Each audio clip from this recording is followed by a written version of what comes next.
انشاءاللہ عزیز بیچ میں کرتا جاؤں گا۔ سب سے پہلی چیز، جب انسان نکاح کرے تو اپنی بیوی کے ساتھ الفت اور محبت کا معاملہ رکھے، اور جب اس کا نکاح ہو تو پہلی رات یا جب پہلی بار ملے اسے کچھ تحفہ یا کچھ کھانے کی چیز دے۔ یہ سنت سے ثابت ہے، یاد رکھیں۔ نبی اکرم صلی اللہ علیہ وسلم کے تعلق سے آتا ہے، مسند احمد کی روایت ہے، اور اسماء بنت یزید جو ہے رضی اللہ عنہا اس کی راوی ہے، وہ کہتی ہیں اور فرماتی ہے کہ نبی اکرم صلی اللہ علیہ وسلم کا جب نکاح ہوا تو حضرت عائشہ رضی اللہ عنہا کو میں نے ہی تیار کیا، میں نے ہی آپ کو سجایا، میں نے ہی آپ کو تیار کیا۔ جب میں نے آپ کو تیار کیا اور اس کے بعد یہ کہلوا بھیجا نبی اکرم صلی اللہ علیہ وسلم کو کہ عائشہ تیار ہے، نبی اکرم صلی اللہ علیہ وسلم ان کے پاس آئے، آپ کو ایک دودھ کا پیالہ دیا گیا، رسول اکرم صلی اللہ علیہ وسلم نے اس دودھ کے پیالے سے دودھ پیا اور پھر اس پیالے کو عائشہ کی طرف بڑھا دیا رضی اللہ عنہا۔ عائشہ نے وہ فرماتی ہے کہ تھوڑا ان کو شرم آئی، جھجک محسوس ہوئی، تو آپ نے انکار کر دیا۔ اسماء کہتی ہے کہ میں نے غصہ کیا اور انہیں ڈانٹا اور کہا رسول اللہ دے رہے ہیں نا، پھر تم کیوں نہیں لے رہی ہو؟ تو انہوں نے اس کو لیا اور تھوڑا سا پی لیا۔ اس کے بعد رسول اکرم صلی اللہ علیہ وسلم نے فرمایا تم لوگ بھی پیو، اور بھی عورتیں بیٹھی تھیں، چونکہ عائشہ رضی اللہ عورتوں میں تھی اور ظاہر سی بات ہے وہ عورتیں پردے میں تھی، یاد رکھیں، تو کہا تم عورتیں بھی پیو، ٹھیک ہے۔ تو انہوں نے کہا اللہ کے رسول صلی اللہ علیہ وسلم آپ پہلے پی لے، زیادہ بہتر ہوگا۔ پھر رسول اللہ نے دوسری بار پھر پیا، اس کو پی کر جو آپ نے پھر عورت جو اسماء رضی اللہ عنہا کو دیا۔ وہ کہتی ہے کہ میں نے وہ گلاس لیا اور اس کو میں پلٹانے لگی، گھمانے لگی، تاکہ میں بھی وہیں ہونٹ لگاؤں جہاں رسول اکرم صلی اللہ علیہ وسلم نے ہونٹ لگایا تھا۔ اس سے پتہ چلا کہ صحابہ کے ساتھ ساتھ صحابیات بھی کتنا محبت رسول اکرم صلی اللہ علیہ وسلم سے کرتی تھی۔ یہ محبت کا تقاضا ہے، جس سے آپ محبت کرتے ہیں اس کی ہر چیز کو آپ پسند کریں، جہاں سے آپ نے پیا وہاں سے پینا پسند۔ تو وہ کہتی ہے میں خاموشی سے لوگ نہ دیکھے گھما رہی تھی تاکہ وہاں سے پیوں جہاں سے رسول اکرم صلی اللہ علیہ وسلم پیا۔ اس کے بعد جب میں پی چکی تو رسول اللہ نے دوسری عورتوں سے کہا تم بھی پی لو۔ عورتوں نے شرما کر کہا کہ اللہ کے رسول نہیں تو آپ نے کہا کہ دیکھو دو چیزیں ایک ساتھ نہیں ہو سکتی، بھوک اور جھوٹ۔ پی لو، مطلب کیوں شرما رہی ہو، پی لو، تم کو بھوک ہے میں جانتا ہوں لیکن تم جھوٹ بول رہی ہو تکلف میں کہ نہیں ہم نے پی لیا۔ کہا پی لو، اور پھر نو عورتوں نے بھی پی لیا، سمجھ رہا۔ تو یہاں رسول اکرم صلی اللہ علیہ وسلم پہلی بار اپنی بیوی سے ملے عائشہ رضی اللہ عنہا، تو آپ نے کچھ دیا، مطلب کھانے پینے کی چیز، اور یہ بھی رحمت کا ایک حصہ کہ انسان کچھ کھلا پلا۔ بہت سے لوگ کنجوس ہوتے ہیں، کچھ کھلاتے پلاتے نہیں کسی کو، نہ اپنی بیوی کو، نہ بچوں کو، نہ کسی کو۔ تو بہرحال بیوی سے جب پہلی بار ملے تو کچھ کھانے پینے کا دے، کچھ بھی ہو سکتا ہے آج کے دور کے اندر، آپ مٹھائی لے جا سکتے ہیں، اینی تھنگ، مطلب کچھ بھی ہو سکتا ہے جو محبت اور الفت بڑھانے کے لیے۔ اور کھانا پینا ایک ایسی چیز ہوتی ہے جس کے کرنے سے لوگوں میں آپ کی طرف محبت مائل ہوتی ہے۔ آپ دیکھیے کسی کو آپ بلانا چاہتے ہیں، کسی سے کچھ کام کروانا چاہتے ہیں تو کیا کرتے ہیں، چلو ڈھابے پر، چلو کھانے پر، سر گھر پہ کب آ رہے ہیں آپ کھانے کی، تو پروموشن چاہیے آپ کو، ٹھیک۔ تو بہرحال کھانا ایک وہ ہے۔ تو یہاں شریعت نے کہا بیوی سے بھی الفت محبت کرو۔ تو پہلی بار جب آپ بیوی سے ملے تو چونکہ ہم بستری شروع ہوتی ہے اسی عمل کے بعد، اس لیے میں اس کو بھی رکھ رہا ہوں، تو کھلائے پلائے، کچھ دے، اور یہ کچھ بھی ہو سکتا ہے آپ کے علاقے، سماج، ماحول کے اعتبار سے چیزیں XYZ بدل سکتی ہیں، ٹھیک ہے، بہرحال تو کچھ نہ کچھ کرے۔ دوسری چیز، جب بیوی سے پہلی بار خلوت مطلب علیحدگی میں جہاں کوئی آپ کو نہ دیکھ رہا ہو، جب خلوت میں ملاقات ہو، تو آپ صلی اللہ علیہ وسلم نے فرمایا کہ جب خلوت میں بیوی سے پہلی بار ملے، اور یہ عمل ایک بار کے لیے ہے صرف جو اب میں عمل بیان کر رہا ہوں، تو آپ نے فرمایا کہ جب ملے تو اس بسم اللہ کہے، اللہ کا نام لے، اور بیوی کا جو سر کا سامنے کا حصہ ہوتا ہے بالوں کا، ٹھیک، اس کو اپنے سیدھے ہاتھ سے پکڑے، ٹھیک، سیدھے ہاتھ سے پکڑے، سامنے کا سر کا جو بالوں کا حصہ ہوتا ہے ان بالوں کو سیدھے ہاتھ سے پکڑے، ٹھیک ہے، لیکن تکلیف دینی، مطلب پکڑنا، آپ ظاہر سی بات اگر جمے ہیں تو ہاتھ رکھیں، کھلے ہیں تو پکڑنا اچھی بات ہے، آپ نے حدیث میں آتا آپ نے پکڑا اس کو، ٹھیک، یہ آپ کھول بھی سکتے ہیں، اس میں کیا مسئلہ، بہرحال تو اس کو پکڑے، اور پکڑنے کے بعد اللہ کا نام لے اور ایک دعا کرے جو کہ نبی اکرم صلی اللہ علیہ وسلم نے اس دعا جو ابو داؤد اور ابن ماجہ کی روایت ہے، یہ دعا کرے، اور یہ دعا صرف ایک بار کرنا ہے آپ کو جب آپ خلوت میں پہلی بار اپنی بیوی سے ملیں گے، ہم بستری سے پہلے یاد رکھیں، اور یہ دعا کرے اللہم انی اسألک من خیرہا وخیر ما جبلتہا علیہ، اے اللہ میں تجھ سے اس کے خیر کا سوال کرتا ہوں، اور جس خیر پر تو نے اسے پیدا کیا اس خیر کا سوال کرتا ہوں، اور پھر فرمایا علیہ واعوذ بک من شرہا وشر ما جبلتہا علیہ، اور میں پناہ مانگتا ہوں تجھ سے اس کے شر سے، اور میں پناہ مانگتا ہوں تجھ سے اس کے شر سے، اور اس شر سے جس پر تو نے اس کو پیدا کیا ہے۔ اور یہ دعا نئی سواری خریدنے کی بھی ہے، یہ دعا نیا غلام خریدنے کی بھی ہے، اور یہ دعا نکاح کے بعد بیوی سے پہلی بار ملنے کے لیے بھی ہے، تینوں کے لیے۔ اگر آپ سواری خریدے تو رسول اللہ صلی اللہ علیہ وسلم اگر اونٹ خریدتے تو اس کے کوہان کو پکڑ کر یہ دعا کرتے، نکاح آپ نے کیا تو سر پر ہاتھ رکھ کر کیا، ٹھیک ہے۔ تو بہرحال یہ ایک بار دعا کرنا ہے آپ کو۔ دیکھیے دعا کتنی دیکھیے اہم اور کتنی اچھی ہے کہ اللہ میں سوال کرتا ہوں تجھ سے اس کی خیر کا، اس خیر کا جس پہ تو نے اسے پیدا کیا ہے، اور اس خیر کا جس سے پیدا کیا، اور تجھ سے پناہ مانگتا ہوں اس کے شر سے، اور جس شر پہ تو نے اس کو پیدا کیا ہے۔ یہ پہلی بار آپ کریں گے۔ اس کے بعد اب جب ہم بستری کا ارادہ کرتے ہیں تو اس سے پہلے آپ ایک اور دعا کریں گے. یہ دعا کامن ہے, ہر آدمی کو ہر بار ہم بستری سے پہلے یہ دعا کرنی چاہیے. یہ بہت اہم دعا ہے. لوگ پوچھتے ہیں نہیں کرے تو کیا ہوا, نہیں کرے تو کیا ہوا, نہیں بولے تو کیا ہوا, بہت سی چیزیں ہوتی ہیں. تو میں ہمیشہ سوال کرتا ہوں لوگوں سے, چلیے آپ گاڑی چلاتے ہیں, کار ٹو ویلر چلاتے ہیں, اور ہاں سیٹ نہیں ہوئی تو کیا ہوا, ہارن نہیں ہوا تو کیا ہوا, انڈیکیٹر نہیں چلے تو کیا ہوا, مڈ گارڈ نہیں رہا تو کیا ہوا, ساری گارڈ نہیں رہا تو کیا ہوا, بمپرس نہیں رہے تو کیا ہوا, ہے نا. تو آپ بولتے ہیں نہیں اچھی نہیں دکھتی نا گاڑی. مطلب آپ کمپلیشن, دنیا میں ہر چیز کمپلیشن کی طرف چاہتے ہیں, مکمل کی طرف چاہتے ہیں. سنت میں کیوں نہیں چاہتے ہر چیز مکمل کی طرف جائے؟ وہاں نہیں کرے تو مطلب ہر بار نگیٹو کیوں, پازیٹیو کیوں نہیں کہ کر لوں تو کیا, ہر بار نہیں کرے تو نہیں کرے تو ویسا نہیں کرنا چاہیے. ٹھیک, تو یاد رکھیے یہ دعا پڑھے اور بہت خیر ہے اس دعا کے اندر. ٹھیک ہے, تو آپ صلی اللہ علیہ وسلم جو ہے, معاف کرنا بہرحال وہ دعا سے پہلے ایک چیز میں بھول گیا تھا, وہ یہ کہ جب انسان ہم بستری سے ارادہ کرے تو اس سے پہلے نکاح کی رات جو ہے نماز پڑھنا بھی یاد رکھیے. یہ عمل بھی جو ہے صحابہ سے ملتا ہے, ہمیں صحابہ سے ملتا ہے. ٹھیک, اس کے تعلق سے ایک روایت آتی ہے کہ میاں بھی اکٹھے نماز پڑھے. ایک جو ہے تابعین فرماتے ہیں, ابھی سعد ان کا نام تھا جو کہ غلام تھے, وہ کہتے ہیں میں نے غلامی کی حالت میں نکاح کیا اور اس کے بعد جو ہے ابو ذر غفاری رضی اللہ عنہ, ٹھیک ہے, اس کے بعد وہ کہتے ہیں کہ عبداللہ ابن مسعود اور حذیفہ بن یمان رضی اللہ عنہم کو دعوت دی. یہ صحابہ کو دعوت دی بڑے بڑے. یہ میرے پاس میری دعوت ولیمہ میں جو ہے دعوت میں نے دی نکاح کی, وہ میرے پاس آئے. جب میرے پاس آئے تو انہوں نے مجھ سے کہا کہ دیکھ جب تو اپنے بیوی سے قریب جانے کا ارادہ کر تو اللہ کا نام لے اور یہ دعا کر جو میں نے پہلے بتائی. اس کے بعد کہا کہ پھر تو اس کے ساتھ جو ہے 2 رکعت نماز پڑھ لے. تو آگے کھڑا ہو اور وہ پیچھے. یاد رکھیے مرد اور عورت بازو کھڑے کے نماز نہیں پڑھ, چاہے میاں بیوی کیوں نہ ہو. تو آگے کھڑا رہے, وہ پیچھے کھڑی رہے اور تو 2 رکعت نماز پڑھ لے. اور پھر فرمایا اس کے بعد کیا کرنا ہے, تو بہتر جانے اور تیری بیوی بہتر جانے.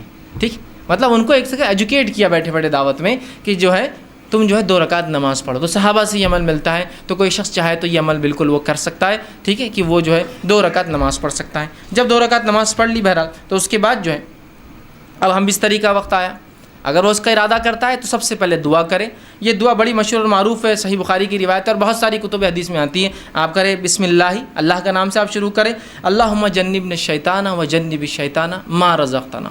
یہ دعا یاد رکھیں, چھوٹی سی دعا, یہ دعا کر لے بسم اللہ, اللہ کے نام سے. اللہم جنبنا الشیطان, اے اللہ جو ہے ہمیں شیطان سے محفوظ رکھ. پھر آگے فرمائیں وجنب الشیطان ما رزقتنا, اور اس چیز کو بھی شیطان سے محفوظ رکھ جو تو نے اس کے ذریعے رزق رکھا ہے. اور رزق یہاں مراد اولاد, مطلب اے اللہ مجھے اور میری بیوی کو شیطان سے دور رکھ اور جو ہے میری اولاد کو بھی شیطان سے دور رکھ. دیکھیے انسان جو ہے یہاں ہمبستری کر رہا ہے, یہاں اپنے بیوی کے ساتھ سونے کی بات ہو رہی ہے, یہاں سیکس کی بات ہو رہی ہے, اس کے بعد بھی یہاں تعلیم دی جا رہی ہے, ایجوکیٹ کیا جا رہا ہے اور کہا جا رہا ہے کہ ٹھیک ہے نفسانی خواہشات کو پورا کرنا ہے لیکن ہوس کے شکار مت بنو.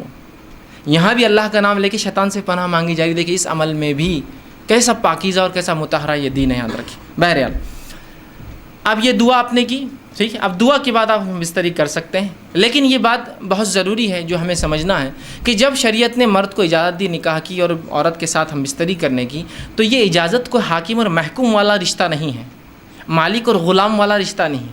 سمجھ رہے آپ بات کو؟ ورنہ ہوتا ہی کہ جب یہ موقع انسان کو مل جاتا ہے مرد کو پہلی بار, تو وہ بالکل ایک عورت کو اپنا شکار سمجھتا ہے.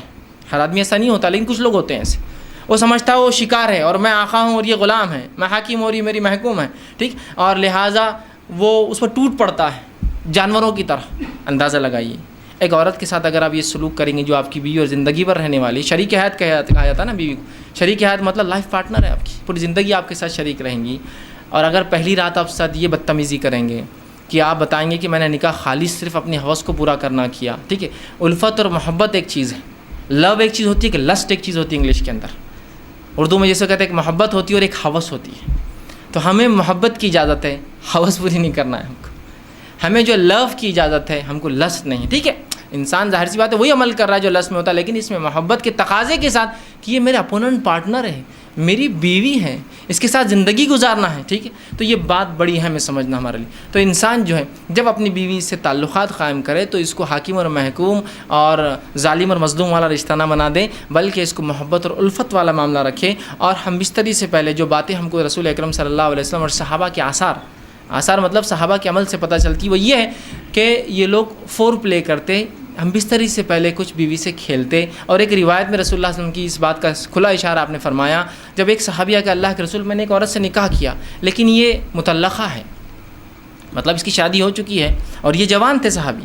تو اللہ کے رسول صلی اللہ علیہ وسلم فرمائیں کہ تو نے کنواری لڑکی سے کیوں نہیں نکاح کیا تاکہ وہ تجھ سے کھیلتی اور تو اس سے کھیلتا. تو کہا اللہ کے رسول میری مجبوری تھی, میرے والدہ کا انتقال ہو گیا اور میری 3 چھوٹی چھوٹی بہنیں ہیں, اگر میں کوئی کنواری لڑکی لاتا تو وہ میری بہنوں کی دیکھ بھال برابر سے نہیں کر پاتی. جب میں نے ایسی عورت کو لایا نکاح میں جو مطلقہ ہے, اس کو پریویس ایکسپیرینس ہے زندگی کا, وہ زندگی سماج میں گزار چکی ہے, وہ میری بہنوں کی اچھے سے تربیت کر سکتی ہے. اس حدیث سے ایک بات اور پتہ چلی, نکاح میں بہت سارے مقاصد انسان رکھ سکتا ہے نکاح کے لیے.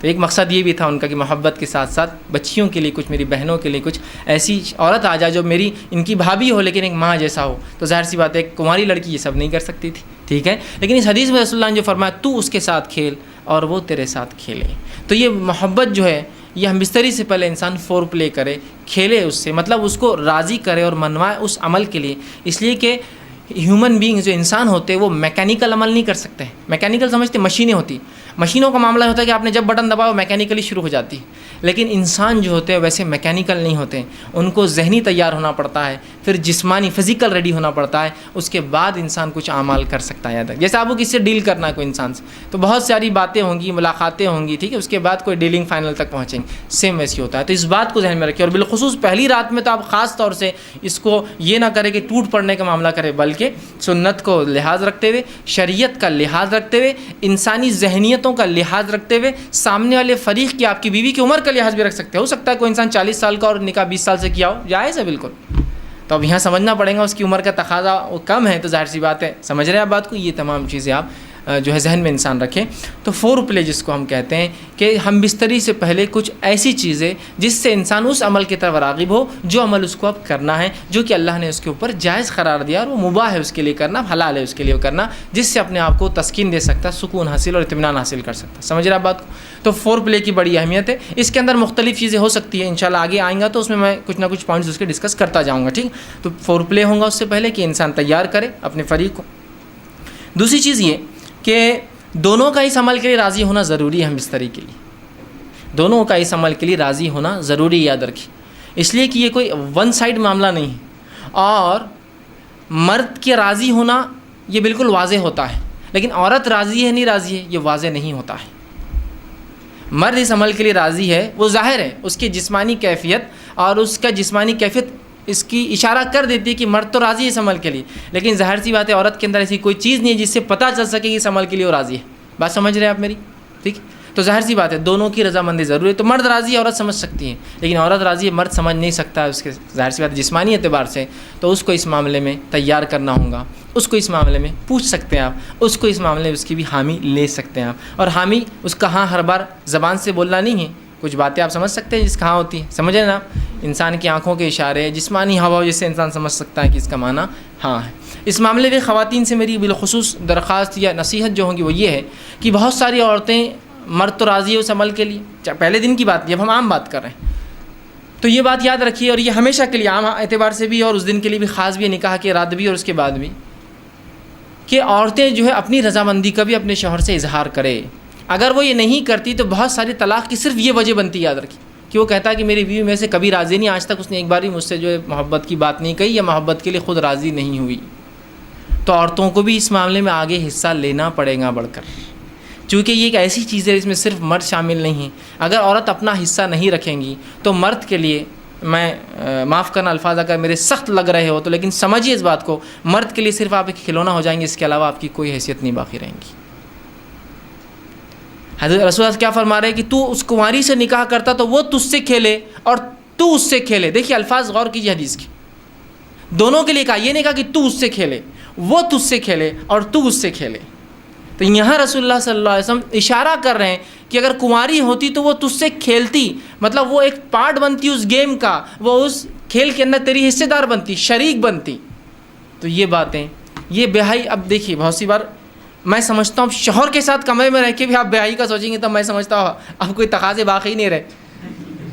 یہاں بیاہی اور حیائی کچھ نہیں ہے, اب آپ کا شوہر ہے وہ, یہ آپ کو سمجھنا پڑے گا, ٹھیک ہے. تو یہاں عورتیں اپنی رضامندی کا اظہار کریں جو مختلف طریقوں سے وہ کر سکتی ہے, یاد رکھیے مختلف طریقوں سے کر سکتی. جب یہ عورتیں اس میں لیک کر جاتی ہیں, کمزور پڑ جاتی ہیں, تو مرد کو ایسی عورتیں پسند آ جاتی ہیں جو اس طرف اشارے کرتی ہیں اور مائل کرتی ہیں. جو بری عورتیں ہوتی ہیں، جو فحشائیں ہوتی ہیں، وہ اپنی رضامندی کا کنٹینیوس اظہار کرتے رہتی ہیں. تو جب عورتیں ہیں جن کے لیے جائز اپنے شوہر سے جو کام کرنا، تو کیوں نہیں وہ اپنے اظہار کرتی، کیوں نہیں وہ بتا رہی ہو؟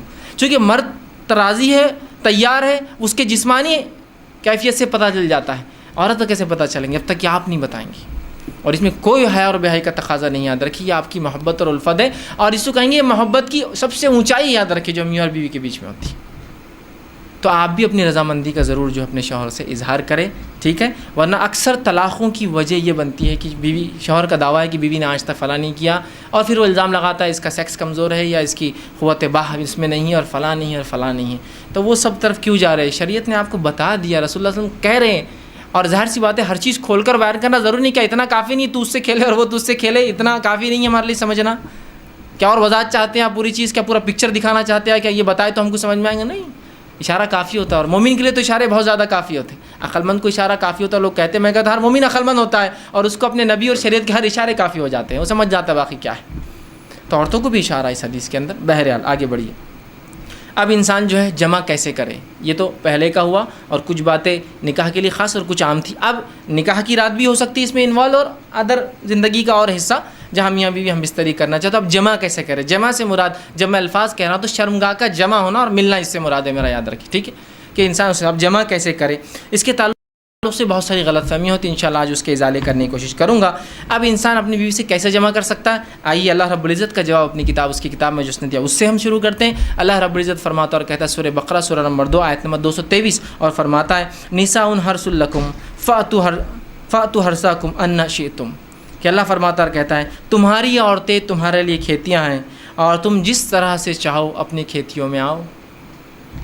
تمہاری عورتیں تمہارے لیے کھیتیاں ہیں.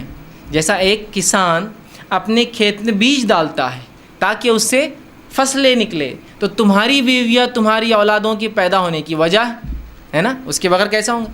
تو تم جو ہے اللہ رب العزت فرما رہا ہے کہ تم جو ہے پھر جہاں سے چاہو وہاں سے اپنے بیویوں میں داخل ہو. ٹھیک. اب اس کے تعلق سے کیا واقعہ آتا ہے، اس کے شان نزول میں رکھ دیتا ہوں، تو وہ پہلی بات بالکل انشاءاللہ جو آیت ہے وہ واضح ہو جائیں گے، کلیئر ہو جائیں گے. آئیے، جو ہے صحیح بخاری کی روایت ہے، جابر رضی اللہ عنہ فرماتے اور کہتے ہیں، یہودی جو ہے یہ بات کہا کرتے تھے کہ آدمی اگر اپنے بیوی سے شرمگاہ میں اگلے حصے میں جہاں سے اولاد پیدا ہوتی ہے، ٹھیک ہے، وہاں اگر ہم بستری پیچھے سے کھڑے رہ کر کرے، پیچھے ہو کر کرے بیوی کے، سمجھ رہے آپ بات کو، کہ اپنے بیوی سے صحیح جگہ مطلب شرمگاہ کا اگلا حصہ اس میں ہم بستری کرتا ہے جہاں سے اولاد پیدا ہوتی ہے، لیکن پیچھے سے کھڑے رہ کر کرتا ہے، تو اس سے اولاد بھینگی پیدا ہوتی ہے.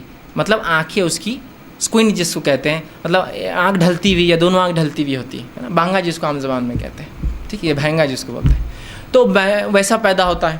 جب یہ بات صحابہ تک پہنچی تو صحابہ نے رسول اللہ سے سوال کیا، اللہ کے رسول، یہودی کہتے ہیں کہ ایسا اگر کرنے سے بچہ بھینگا پیدا ہوتا ہے، سکوئنٹ ہوتی ہے اس کی آنکھیں، ڈھلتی ہوئی ہوتی ہے، خراب ہوتی ہے، دونوں بیچ میں آ جاتی ہے. تو آپ صلی اللہ علیہ وسلم نے اس کے جواب میں اللہ رب العزت نے یہ آیت نازل کی. جب یہ آیت نازل ہوئی تو آپ نے فرمایا اور کہا، آگے سے یا پیچھے سے مگر مقام پیدائش میں. آپ نے کیا کہا؟ آگے سے یا پیچھے سے، لیکن مقام پیدائش میں. سمجھ رہا؟ مطلب جہاں سے اولاد پیدا ہوتی ہے وہیں انسان کر سکتا ہے، اس کے علاوہ کرنا حرام ہے. انشاءاللہ اس کی تفصیلات آگے رکھوں گا کیا حرام ہے اس معاملے میں، ٹھیک ہے. تو چاہے انسان آگے سے ہو پیچھے سے ہو، لیکن مقام پیدائش میں. آئیے دوسری روایت، عبداللہ ابن عباس رضی اللہ عنہ فرماتے ہیں، یہ ابو داؤد کی روایت، آپ نے فرمایا تھوڑی طویل روایت ہے لیکن بہت ساری باتیں علم کی اس میں آ رہی ہے اس روایت کے اندر، بالخصوص اس مسئلے کے تعلق سے. وہ کہتے ہیں مدینہ میں انصار جو ہے یہودیوں کی اتباع کرتے تھے، چونکہ انصار تو مشرک تھے، ان کے پاس کوئی عقیدہ نہیں تھا، یہ تو لیکن اہل کتاب کو یہ بڑا اونچا سمجھتے چونکہ وہ کتاب کے حامل لوگ تھے، تو ہر چیز میں وہ یہودیوں کو فالو کرتے. حتیٰ کہ یہودی اپنے بیویوں کو چت لٹاتے، مطلب چہرہ اوپر اور عورت لیٹی ہے، اور اس کے بعد ہم بستری کرتے، تاکہ اس سے کیا ہوتا ہے، سطر کے لیے بھی اچھا ہے. انسان جب مرد لیٹ جاتا ہے عورت پہ تو پوری ڈھک بھی جاتی ہے، تو طہارت کے لیے بھی اچھا ہوتا ہے، اور سطر پوشی کے لیے بھی خامہ کا زیادہ سطر کھلتا نہیں ہے، اچھا ہوتا ہے. تو یہودی صرف اس پوزیشن کو، اس طریقے کو حلال مانتے تھے. چونکہ انصار رسول اللہ صلی اللہ علیہ وسلم کے آنے سے پہلے، اسلام سے پہلے ان کو دیکھتے تھے، ان کو فالو کرتے تھے، اس معاملے میں بھی یہودیوں کو فالو کرتے تھے کہ نہیں، یہودی بول رہے تھے اہل کتاب ہے، ان کے پاس ایک دین دھرم تھا جو اللہ کی طرف سے آیا، تو لہٰذا ان کو فالو کرنا چاہیے، تو اس معاملے میں ان کی بھی اتباع کرتے تھے. عبداللہ ابن عباس رضی اللہ عنہ فرماتے ہیں، لیکن ہم جو ہے جو مہاجر تھے، ہم مکے والے لوگ، مکے کے جو لوگ تھے وہ مختلف قسم سے اپنے بیویوں سے تعلقات قائم کرتے، آگے سے پیچھے سے لٹا کر، ہاتھوں پہ ان کو کھڑے کر کے، مختلف چیزوں سے، اور جنس کی جو ہے ہم بستری کی لذتیں اٹھایا کرتے تھے۔ لیکن جب مہاجر مدینہ پہنچے اور انصاریوں سے نکاح شروع کیا، اور جب ایک مہاجر نے ایک انصاری عورت سے نکاح کیا، اور نکاح کرنے کے بعد جیسا ان کا طریقہ تھا کہ وہ مختلف انداز سے، مختلف طریقوں سے صحیح جگہ ہم بستری کرتے، مطلب شرمگاہ میں، مطلب اگلے حصے میں کرتے، جب اس نے ڈیمانڈ کیا اس شخص نے، تو اس انصاریہ نے کہا ہم تو صرف ایک طریقہ اپناتے، اس عورت نے، وہ بھی صحابیہ تھی، وہ ہے چت لیٹنا اور تم اوپر سے رہو۔ اس نے کہا ایسا کیوں؟ ہم تو مختلف چیزیں کرتے ہیں اس میں، جس کو عام زبان میں بہرحال آسن کہتے ہیں، لوگ بہرحال سمجھتے ہیں آسن کہتے ہیں، اس کو شاید سنسکرت کا لفظ ہے، یہ ہندی کا لفظ ہے، بہرحال تو ہم تو مختلف کرتے ہیں۔ تو انہوں نے کہا نہیں، میں تو یہ کرنے نہیں دوں گی۔ جھگڑا بڑھ گیا، اس نے کہا میں تو ایسے ہی کروں گا، اس نے کہا ہمارے پاس یہ طریقہ نہیں، اور بات رسول اکرم صلی اللہ علیہ وسلم پہنچ گئی، اور پھر یہ آیت نازل ہو گئی، تمہاری بیویاں تمہاری کھیتی ہے، تم جہاں سے چاہو۔ مطلب جو مہاجر کر رہے تھے صحیح کر رہے تھے، مختلف پوزیشنز ہو سکتے ہیں، لیکن اگلے حصے میں صرف پیدائش کے حصے میں انسان کر سکتا ہے۔ تو یہ روایت میں بہرحال بہت ساری باتیں آ گئی، اور بہت ساری باتوں کا جواز ہمیں مل گیا ہے۔ آگے آئیے، اب اس معاملے میں جو ہے انسان جمع جو کرے، ہم بستری کرے، تو لیٹ کر سکتا ہے۔ لیٹنے میں جتنی پوزیشنز ہو سکتی ہے وہ استعمال کر سکتا ہے۔ شرط ایک ہی ہے، وہاں انسان اپنی شرمگاہ کو داخل کرے، عورت کی شرمگاہ میں جہاں سے اولاد پیدا ہوتی ہے، ٹھیک ہے، وہی ایک جگہ ہے۔ دوسرا، بیٹھ کر سکتا ہے، جتنی پوزیشنز ہو سکتی ہے اس کے لیے، شریعت نے اس سے کوئی ممانعت کا اظہار نہیں کیا، لیکن سب سے بہترین پوزیشن اولاد کی پیدائش میں اور اس میں سازگار ہونے میں وہی ہے جو عورت کو لٹا کر کرے، اس لیے کہ اس میں سیدھا مرد کی شرمگاہ اوپر سے ہوتی ہے، اور اولاد کی پیدائش کے چانسز زیادہ ہوتے ہیں اس معاملے میں، بہرحال ٹھیک۔ اس کے بعد بیٹھ کر جتنے طریقے ہو سکتے ہیں، جتنی پوزیشنز ہو سکتی ہے، جس میں میں جو بتا رہا ہوں بات آپ سمجھ رہے ہیں کہ شرمگاہ مرد کی عورت سے ملے اور سامنے کے حصے میں آپ کے لیے جائز ہے۔ اسی طرح کھڑے رہ کر جو کچھ ہو سکتا ہے، اس میں کوئی ممانعت نہیں ہے، کراہت ہو سکتی ہے، ناپسندیدگی ہو سکتی ہے، لیکن ممانعت کسی میں بھی نہیں، حرمت کسی میں بھی نہیں۔ بیٹھ کر، لیٹ کر، کھڑے رہ کر کچھ بھی ہو سکتا ہے۔ اب یہ بات کا ازالہ میں کر دوں، بہت سے لوگوں نے عجیب عجیب باتیں لکھ دی، اللہ ان پر رحم کرے، جس کی وجہ سے امت کو خواہ ایسی مشکلات اور تکلیفوں میں ڈالا جو شریعت نے نہیں دی، کہ کھڑے رہ کر کرے تو اولاد لنگڑی پیدا ہوتی ہے، بیٹھ کر کرے تو اولاد فلاں پیدا ہوتی ہے، پیچھے سے کرے۔ آج بھی میں کہہ رہا ہوں کہ اگر کوئی لڑکا بہنگا آ جاتا ہے جس کی آنکھیں اسکوئنٹ ہو، اس کی آنکھیں برابر نہ ہو، تو عورتیں ایک دوسرے کو دھکا دے کے ہنستی مجلس ان کے ماں باپ نے کیا کرے تھے دیکھو بچہ۔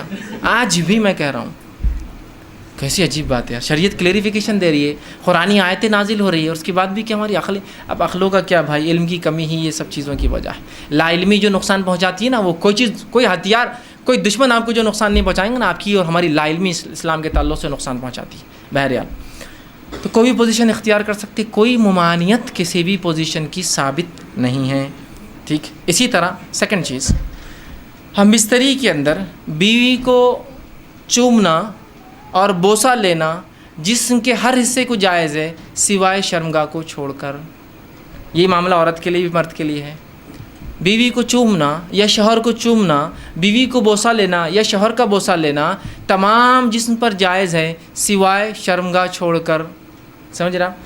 عورت کا اگلا اور پچھلا حصہ، اور شرمگاہ دو چیزیں ہوتی، مرد کا اگلا اور پچھلا حصہ اور عورت کا اگلا اور پچھلا حصہ، اس کو چھوڑ کر تمام اعضاء کو چومنا یا بوسہ لینا آپ کے لیے جائز ہے۔ اس کے مختلف طریقے ہو سکتے، وہ تمام جائز ہے۔ بوسہ لینے کے مختلف طریقے ہو سکتے، پورے جائز ہے۔ انسان جو ہے مختلف سر پہ لیتا ہے، پیشانی پہ لیتا ہے، گال پہ لیتا ہے اور ہونٹ پر لے سکتا ہے، تمام جائز ہے۔ اس کے علاوہ جسم پر لے سکتا ہے، یہ جائز ہے۔ ہاں، صرف اگلا اور پچھلا شرمگاہ کا حصہ چھوڑ کر تمام جسم پہ بوسہ لینا اور چومنا جائز ہے، انکلوڈنگ ایوری تھنگ میں کہہ رہا ہوں، ٹھیک۔ اس کے بعد ایکسکلوڈنگ صرف دو چیزیں، ٹھیک۔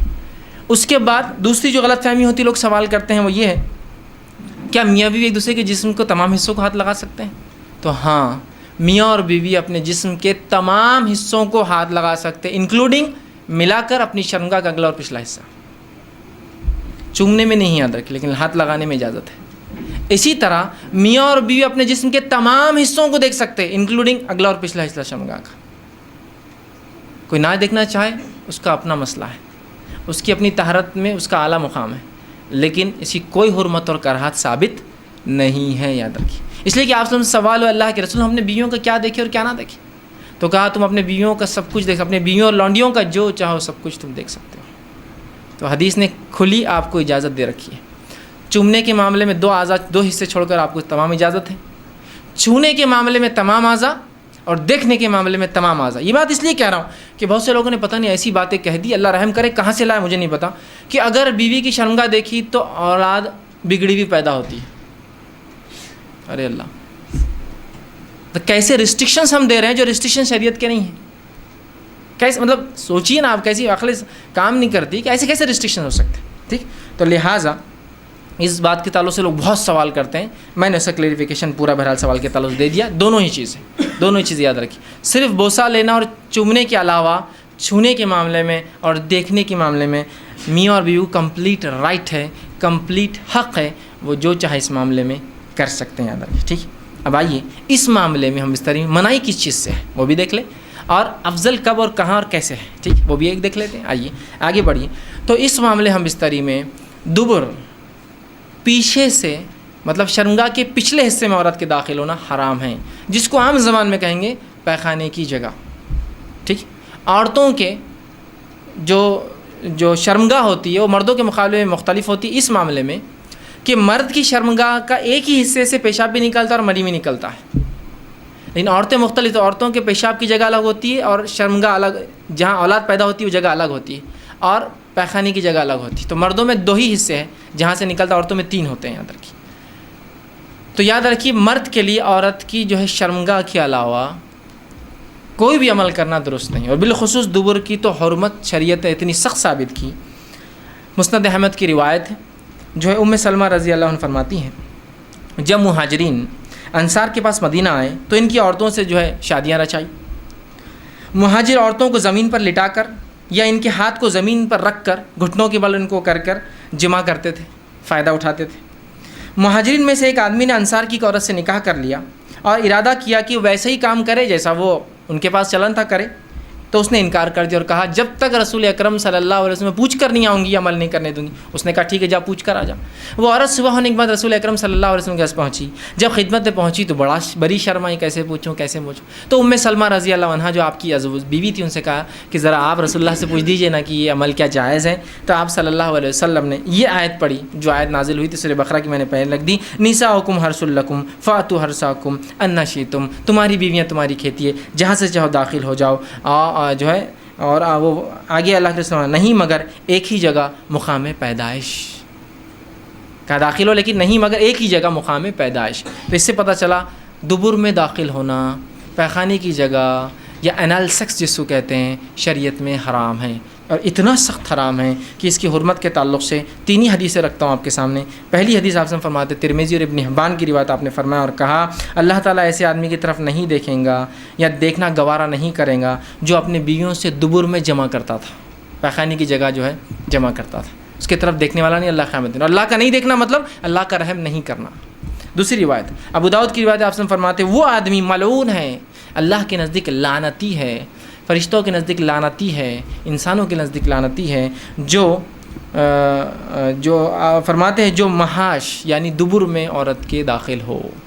دوسری روایت۔ تیسری روایت بہت سخت ہے، آپ سے فرماتے ہیں، نسائی کی روایت، آپ نے فرمایا جس آدمی نے حائضہ عورت سے ہم بستری کی، جس آدمی نے اپنے بیوی سے دبر میں دخل کیا، اور جس آدمی نے یا عورت نے جو ہے کسی کاہن کے پاس جایا، نجومی کے پاس گیا اور اس کی بات کی تصدیق کی، ہاں یہ تو صحیح کہہ رہا ہے، اس نے اس چیز کا انکار کیا جو محمد پر نازل ہوئی ہے، مطلب وہ شریعت کا منکر ہے، وہ کافر ہے۔ اب لا علمی میں سمجھتا ہوں کتنے لوگ یہ گناہ کر چکے ہیں اپنی زندگی میں، لوگوں کو لگتا ہے یہ تو کوئی بات ہی نہیں، روٹین آف لائف ہے۔ ٹھیک، لا علمی کتنی خطرناک ہو سکتی، سمجھ رہے ہیں آپ، کہ اس نے اس چیز کا انکار کیا جو محمد پر نازل ہوئی، وہ منکر شریعت ہے، وہ اسلام کا منکر آدمی ہے جو دبر میں داخل ہوتا ہے۔ ہم کو معمولی لگتا ہے، شریعت کے نزدیک بہت سنگین جرم، تو علم بہت ضروری ہے ہر معاملے میں، بہرحال۔ ٹھیک، تو یہ تینوں روایت بہرحال اس چیز کی وضاحت کر رہی تھی کہ تحریم دبر ہے۔ اب آئیے کچھ باتیں وضاحت